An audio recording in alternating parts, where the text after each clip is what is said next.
আসসালামু আলাইকুম, কেমন আছো সবাই? আশা করি সবাই ভালো আছো। তো ২ দিন ভিডিও দিতে পারিনি, তো আজকে নিয়ে আসলাম। আজকে প্রথমে টার্মাক্সের ২ টা কাজ দেখাবো। তো টার্মাক্সটা ওপেন করে নেই। টার্মাক্স ওপেন করে নেওয়ার পর আমাদের অনেক সময় প্রয়োজন পড়ে যে এইরকম এই যে এইটা একটা ইন্টারফেস, এরকম আরও একটা ইন্টারফেস তৈরি করে। যেমন আমাদের যদি মনে করি যে এইখানে একটা আমরা টুলস ইনস্টল করছি, মনে করো এখানে একটা টুলস ইনস্টল করছি, আধা ঘন্টা সময় লাগছে। এখন যদি আমরা টার্মাক্স থেকে এক্সিট করে বের হয়ে যাই, তাহলে মনে করো টুলসটা আবার প্রথম থেকে রান করাইতে হবে, তখন আবার আধা ঘন্টা সময় নষ্ট না। তো আমরা কিসের জন্য এটা করবো? আধা ঘন্টা ধরে যে কাজটা করলাম, টুলসটা ইনস্টল করলাম, একটা কাজ করা নেই, কাজে হুট করে দেখতেছি যে আইপি অ্যাড্রেস চাইতেছে। তো আইপি অ্যাড্রেসটা তো আমাদের কাছে নাই, টার্মাক্স থেকে আবার বের করতে হবে। এর জন্য আমাদেরকে প্রয়োজন আবার টার্মাক্স থেকে আইপি অ্যাড্রেসটা বের করা। তো এর জন্য কি আমরা এক্সিট করে বের হয়ে গিয়ে আবার মানে আইপি অ্যাড্রেসটা নিব, তারপর আবার আধা ঘন্টা ধরে কাজ করবো, এর কোনো প্রয়োজন নেই। তো আমরা এই যে ইন্টারফেসে আসি, তো এইখানে মনে করো দেখাই আগে এই এলএস একটা দিলাম, বেসিক সেট আপ, এই সিডি, কোথায় যাব, এই টাইগার ভাইরাস, এইটা ওপেন করি। প্রবলেম করে খুব ভাই।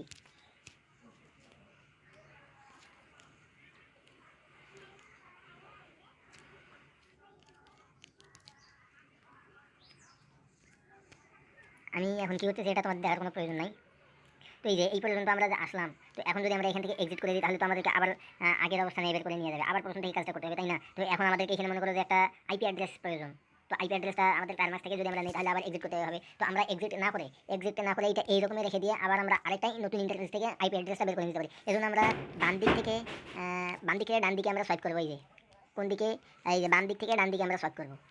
ঠিক আছে, বাম দিক থেকে ডান দিকে সোয়াইপ করবো। এই যে দেখো নতুন একটা সিজন, এই যে নতুন একটা বের হয়েছে এইখানে পাতা। এখান থেকে আমরা এই যে নিউ সিজনে ক্লিক করবো। দাঁড়াও এখন দেখাই। এই যে নিউ সিজনে ক্লিক করবো। এইখানে ক্লিক করার পর এই দেখো নতুন করে আবার আসছে। ঠিক আছে, এইখান থেকে আমরা কাজ করতে পারি। আমাদের যাইসা এলএস যাইসা আমরা এইখান থেকে কাজ করে নিয়ে তারপর আবার আগের তাতে ফিরে যাবো। কীভাবে? আবার বাম দিক থেকে ডান দিকে সোয়াইপ করবো। এই যে এইখান থেকে এইখানে এই যে 1 লেখা আছে, এইখানে ক্লিক করবো। এটা আমাদের প্রথমটা, এই যে আগের অবস্থা। আবার যদি আমরা বাম দিকে ডান দিকে সোয়াইপ করি, তাহলে আবার এই যে 2 নাম্বারটাতে যেটা ওপেন করলাম। তারপর যদি আমাদের মনে করো 2টা এখানে, তো আবার মনে করো 3টা পাতাও আমাদের দরকার, 3টা টার্মিনাল আর কি দরকার। এইখানে আবার বাম দিক থেকে ডান দিকে সোয়াইপ করবো, তারপর আবার নিউ সিজনে ক্লিক করবো। আবার এই যে এখন দেখো 3 নাম্বার, এইখানে 3 উঠছিল, তো আবার একটু সোয়াইপ করে এই দেখো এখানে 3টা আছে। ঠিক আছে, তো এইভাবে এইখানে যদি আমরা এক্সিট করি তাহলে সমস্যা নাই, EXIT। এইখান থেকে আমরা যদি এক্সিট করি, তাহলে আবার এই যে 2 নাম্বারটাতে চলে আসলো কিন্তু অটোমেটিক। এই যে 2 নাম্বারটাতে, তার কারণ 3 নাম্বারটা অফ হয়ে গেল, 3 নাম্বারটা আমরা এক্সিট করে বের আসলাম। তো এই জন্য অটোমেটিক 2 নাম্বারটা আসলে এখান থেকে চাইলে আমরা 1 নম্বরেও আসতে পারি, 2 নম্বরেও আসতে পারি। তো এখান থেকে আবার EXIT দিতে পারি, এক্সিট।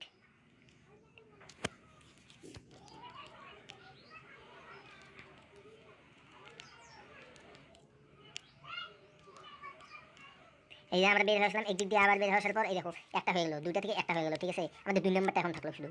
2 নাম্বারটা এখানে 1 দেখাইতেছে, তার কারণ এটাই শুধু আছে, এই কারণে 1 দেখাইতেছে। তো আরেকটা জিনিস, এখান থেকে আমরা কিন্তু ডিডোস মারার সময় এরকম 3টা পাতা ব্যবহার করে আমাদের করা যাবে না। একটা ফোন থেকে একটা টার্মিনাল থেকে একটাই অ্যাটাক করতে হবে শুধু, আর 2-4টা ফোন হলে সমস্যা নেই। আরেকটা জিনিস, আমরা যে কোন ভার্সন ইউজ করতেছি সেটা কীভাবে দেখবো? এই যে সেটিংয়ে ক্লিক করবো। সেটিংয়ে ক্লিক করার পরে এই যে অ্যাবাউটে ক্লিক করবো।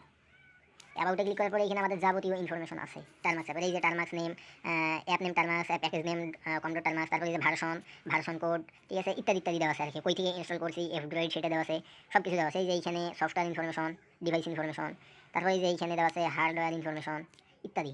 তো ব্যাক আসলাম। তো এটার কাজ শেষ আমাদের।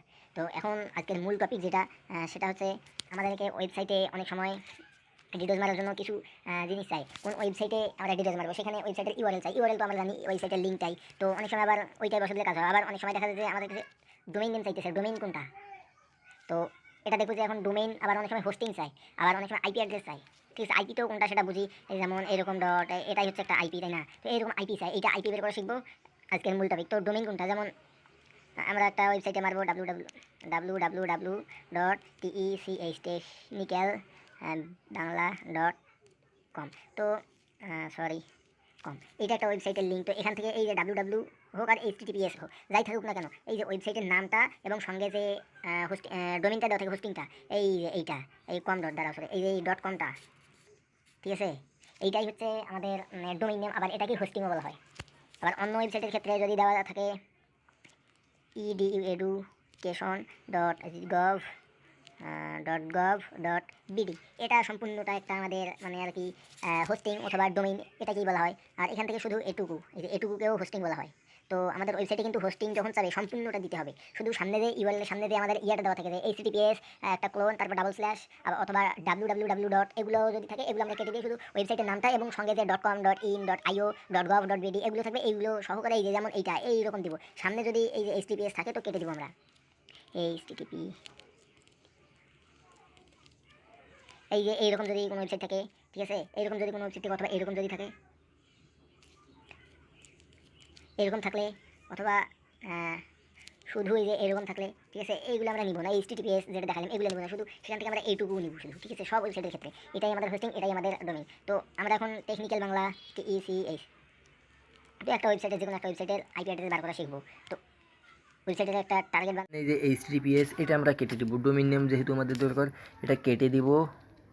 তারপর এই যে শেষে লিঙ্কের শেষে এইটা কেটে দিব স্ল্যাশ পর্যন্ত, এই যে এটুকু আমরা নিব এখান থেকে, এই এটুকু আমরা, এটা হচ্ছে আমাদের ডোমেইন, এটা আমরা কপি করে নিব, নিয়ে আমাদের ওয়েবসাইটের ডোমেইনটা, শুধু ডোমেইন কোনটা সেটা তো জানলাম, ওটা জানলাম, সেক্ষেত্রে ওই ডোমেইনটা কপি করে নিব, নিয়ে আমরা ক্রোম ব্রাউজারে চলে আসবো। ক্রোম ব্রাউজারে আসার পর এখানে সার্চ বারে ক্লিক করে আমরা সার্চ করব ওয়েবসাইট আইপি চেকার।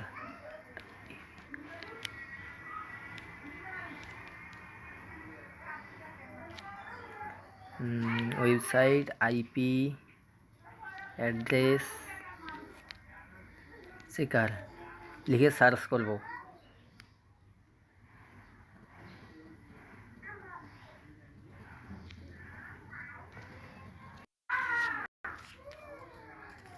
তো এইখানে ওয়েবসাইট আইপি অ্যাড্রেস লিখে সার্চ করার পর আমাদের সামনে এরকম কিছু ওয়েবসাইট আসবে। তো এইখান থেকে আমরা একটা ওয়েবসাইটে যাব, এইখান থেকে আমরা কোন ওয়েবসাইটে যাব, এই যে প্রথমে ওয়েবসাইটটা আছে, এই যে আমরা লোগোটা মনে রাখবো, এই যে লোগোতে এন দেওয়া আছে এবং এই যে ওয়েবসাইটের নাম, এটা লিঙ্ক সমস্যা নেই দিয়ে দেবো, এইটাতে ক্লিক করব। এটাতে ক্লিক করার পর এই যে এইরকম অপশন আসবে, এখান থেকে আমরা এইখানে এই যে এই সার্চ বারে ক্লিক করবো, এখানে ক্লিক করে ডোমেইন নেমটা দিব, ঠিক আছে, ডোমেইন নেমটা আমরা কপি করছিলাম ওইটা পেস্ট করে দিলাম। পেস্ট করে দেওয়ার পর এই যে ফাইন্ড আইপি অ্যাড্রেস এইখানে ক্লিক করব। এখানে ক্লিক করার পর একটু লোড নিতে পারে, সমস্যা নাই।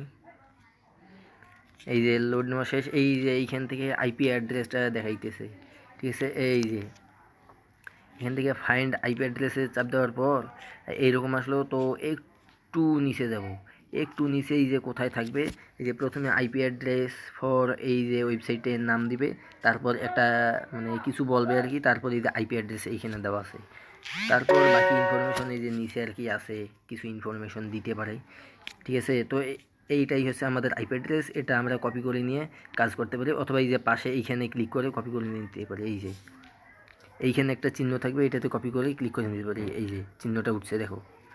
তো আরেকটা ওয়েবসাইট থেকে কী করে আমরা কাজটা করব, তো ওইটা দেখি। এখানে আমরা শিখলাম কোন ওয়েবসাইট থেকে, এই ওয়েবসাইটটা থেকে আমরা শিখলাম, ঠিক আছে। তো এবার আমরা এই যে এই ওয়েবসাইটটা থেকে শিখবো, এই যে এই ওয়েবসাইটের নিচের ওয়েবসাইটটা, এইটার নিচের ওয়েবসাইট এইটা, ঠিক আছে, এই দুইটা ওয়েবসাইটের লিঙ্ক দেবো, সমস্যা নেই, এটাতে ক্লিক করব। তো তার আগে ওয়েবসাইটটা মনে রাখো, দেখো এই যে ওয়েবসাইটের লোগোটা দেখে নাও, এই যে এইটা, আর ওয়েবসাইটের নামটা, ঠিক আছে, এই দুইটা ক্লিক করব। এইখানে ক্লিক করার পর লোড নিতে পারে, সমস্যা নেই, ইন্টারনেট সমস্যা। এই যে এইখানে আমরা সার্চ বারে সরি এই যে এইখানে সার্চ বারে আমরা সার্চ করব আমাদের, সরি যেই ওয়েবসাইটটা আমরা আর কি আইপি অ্যাড্রেস বের করবো, ওই ওয়েবসাইটের ডোমেইন নেমটা দিব, দিয়া এই যে এইখানে ফাইন্ড আইপি অ্যাড্রেসে ক্লিক করব। এই যে একটু লোড নিতে পারে, সমস্যা নাই, প্লিজ ওয়েট, এই যে এইখানে ওয়েট দেখাইতেছে, ওয়েটিং। তো এই যে রেজাল্ট দিয়ে দিছে, এই যে এইখানে দেওয়া আছে ডোমেইন নেম আইপি অ্যাড্রেস, এই যে ওয়ান, এই যে এটা হচ্ছে ডোমেইন নেম, এই যে domain name slash IP address, ঠিক আছে, এই যে ডোমেইন নেমের পাশে যেটা দেওয়া আছে এটা হচ্ছে আমাদের আইপি অ্যাড্রেস, এইটা আমাদের আইপি অ্যাড্রেস, এই স্ল্যাশের পরেরটুকু আমাদের হচ্ছে আইপি অ্যাড্রেস, এইটুকু হচ্ছে স্ল্যাশ পর্যন্ত আমাদের ডোমেইন নেম, এবং এই যে আমাদের আইপি অ্যাড্রেস, আমাদের আইপি অ্যাড্রেস হচ্ছে 103 138 151 14, মাঝখানে ডট আছে। এটা থেকে একবার আমাদের আইপি অ্যাড্রেসটা যেটা নিয়েছিলাম, ঠিক আছে, এটা থেকেও দেখো ওই একই আইপি অ্যাড্রেস আছে, আর ওইটা থেকেও একই আইপি অ্যাড্রেস, ঠিক আছে। এইখান থেকে আরেকবার দেখাই, দেখো আইপি অ্যাড্রেস কিন্তু সেম, এই যে আইপি অ্যাড্রেসটা দেখো 103 138 151 14 আইপি অ্যাড্রেস কিন্তু মিল আছে একদম। দুটো ওয়েবসাইটই কাজ হবে, ওয়েবসাইট দুটার লিঙ্ক সমস্যা নেই, তোমাদেরকে আমি দিয়ে দিব। তো ভিডিওটা সবাই তাড়াতাড়ি দেখবা, কালকে একদম এটা কমপ্লিট করে দেবো ডিডোজ অ্যাটাক। তো আসসালামু আলাইকুম, সবাই ভালো থাকবা, সুস্থ থাকবা, আল্লাহ হাফেজ।